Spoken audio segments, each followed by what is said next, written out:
How's it going, everybody? This is Strix Meta Smash, and welcome back to yet another another online Elite Smash match. And buddy, you look incredible. You just do. Just in case no one's told you yet today, buddy, you look phenomenal. Hopefully having a fantastic day as well. And for those of you that don't know, what we do on this YouTube channel is we take questions from the community, just from handsome lads or ladettes such as yourself, and we turn those questions into videos. So if you're someone who is not subscribed to the channel, please be sure to subscribe to the channel and drop a question. And trust me when I say I look at every single comment. So if you've been waiting for so long to have your question turned into a video, I can only do so many videos at a time. So please be patient, but trust me when I say I do, in fact, look at every single comment. So please leave a comment and I will get to it as soon as I possibly can. So today's question comes from Stardust Oh, very close to ooh. But I will say, this is a good question. This is a good fucking question, y'all. All right, the question is, how the hell do I let go of my ego? That is the question. They say every time I face some butt-faced looking instant K. Rool or Rosa, sorry for swearing, I didn't mean to say butt-faced so aggressively, but I had to say it was in the comment, I always end up losing.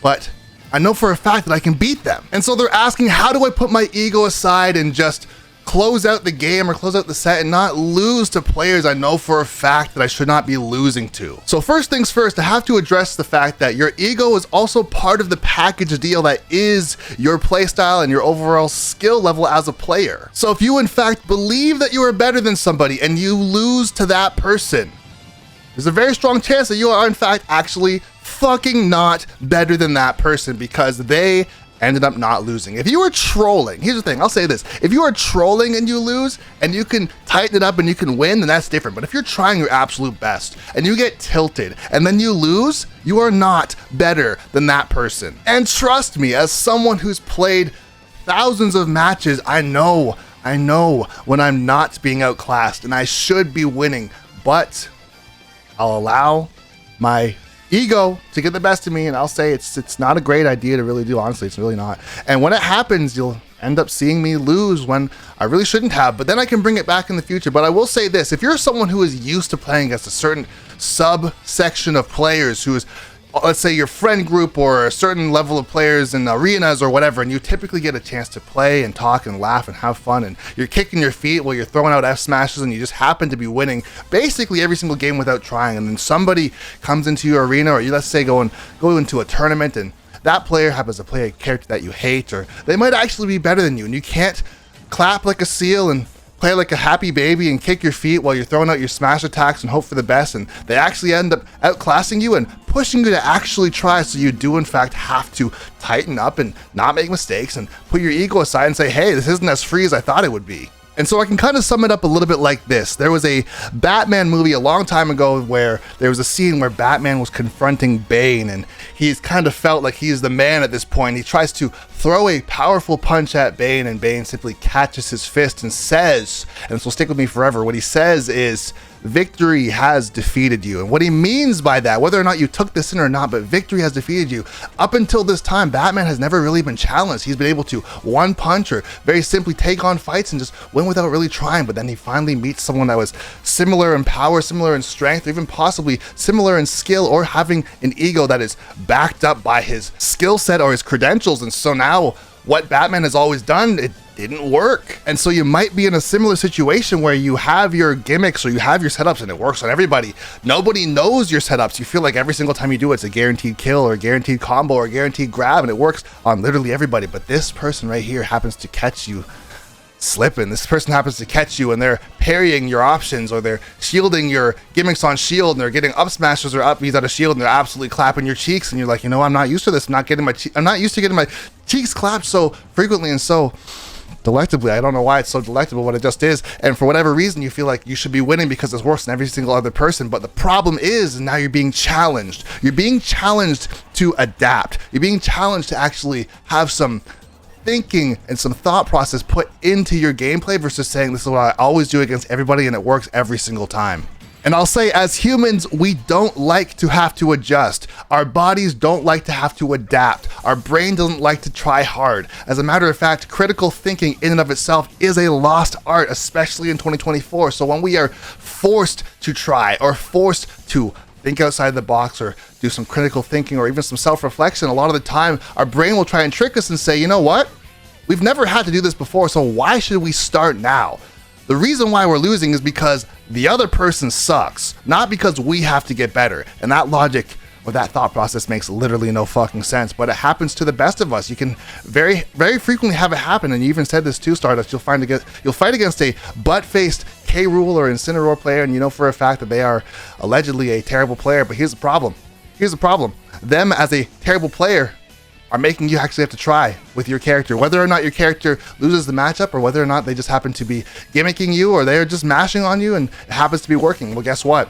Their style of mashing or whatever they happen to be doing is something that you have to adjust to. So even though you might be making better decisions and you might have better confirms and you probably even have better combos, the fact that they are beating you with their game plan proves that you might not be as nasty or as sick nasty as you actually think. There's some adjusting that has to be done. And so one of the things you have to try and take away from this is if you have an ego or you feel like you don't have to adjust, keep in mind that the enemy is most likely thinking the exact same thing, at least to a degree, where if they are winning, they're not going to adjust. But if they are losing, then they're going to have to adjust. I'm sure you've had a situation happen where you've been playing with players in an arena or even one of your friends where you've played 30 or 40 games, and for the first 20 or 30 games you've won without trying, then all of a sudden it gets way fucking harder, and your friend or who you're fighting against is start to adapt and they start to play a lot better. And you typically chalk it up to saying, you know what, I'm kind of just getting tired, or I'm playing a little bit lazy, or I just want to mash and it's not working anymore. But here's the thing, they adjusted when you didn't want to. More often than not, there is a chance that yes, maybe you did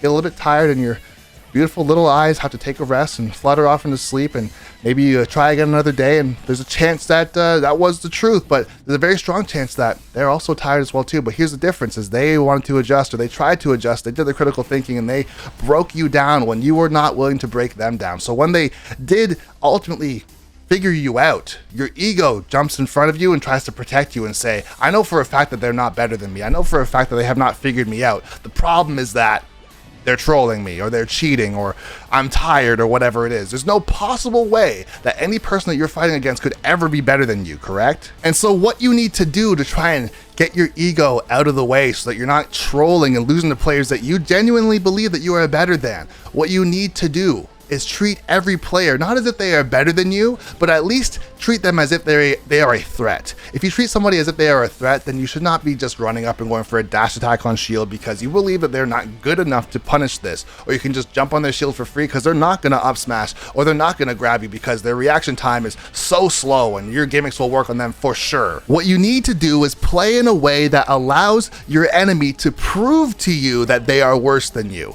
Don't try to impose your will to show them that you are better than them. Let them show you that they are worse than you. Play textbook, play by the book, play as well as you possibly can, and get your nasty combos when they're given to you and not miss your punishes, and you will most likely win. It's very often that you'll find yourself losing when you're trying to style on somebody, you're trying to footstool somebody, or you're flickering their your shield in their face, or you're trying to walk on their shield, when realistically they have no reason to be scared, and they are actually in fact winning the game. I will say, if somebody is camping you while losing, and trust me, if you've been watching the channel for a little bit now, you know how much I don't enjoy it. I really don't enjoy being camped while someone's losing. But if that's happening in a tournament, then by all means, allow them to lose for you. You had also mentioned in your comment that you're playing as Fox, but it feels very difficult. But when you switched over to Mii Swordfighter, the game felt way fucking easier. And I will say this, there are certain characters that are considered skill characters or much more technical characters, and being kind of a glass cannon, somebody like Fox who can die very easily being very light, but also has tremendous combos and very good kill power if he can find his confirms. One of his biggest problems is that if you can't adjust, or if you can't get someone to get scared out of shield or get a shield poke, then you're gonna have a really rough life. And I'll even say this as well too, if you're someone whose ledge trapping is lacking and you can't get somebody to the ledge or kill them in the corner, and that's really where Fox thrives a lot besides getting his nair into up smash confirms. If you can't get that to happen, then all of a sudden it feels like your character just sucks, or what they get to do to kill you is they just get to back throw you but in the corner. They back throw you in the corner with a character like Incineroar or K. Rool or somebody who does have a strong back throw, while you have to try and do quantum physics to try and get a kill on them. So it really feels like it's unfair. And I understand where you're coming from when you say it feels like your enemy is not trying that hard and they're winning basically for free, and you have to do all this extra work to get kills, and you have to actually have skill to win. Well, here's the thing about Smash.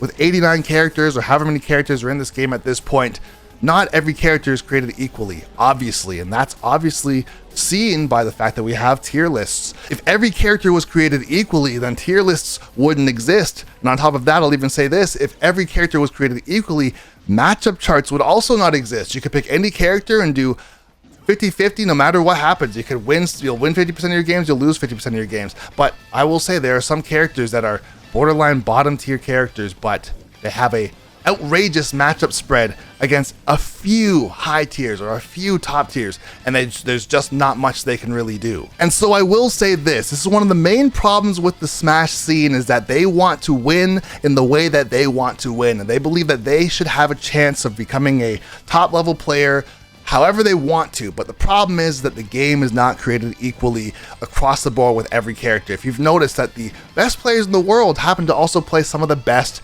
characters, high tiers or top tiers, basically all the time. It's very rare to have a random low tier be amongst the top of the entire Smash scene. The only time we ever really saw that, and it wasn't even necessarily a low tier, I would say was Hungrybox playing Jigglypuff in Melee, which was a low tier, or you'd have Zero playing Diddy in Smash 4. Besides that, everyone was playing Cloud and Bayonetta, and he was kind of just there with Diddy. And so I'll leave you with this. If you want to win in Smash Ultimate, you should play the way that you have to. You don't get to always play the way that you want to. However, if you do want to play the way that you want to, and you would enjoy having some fun with this game, then by all means, swing by the Twitch. I stream every single night at midnight Eastern or 9 p.m. Pacific. And if you enjoyed the video and liked the video, then please drop a like on the video. And until next time, I'll see you guys later. Have a good one.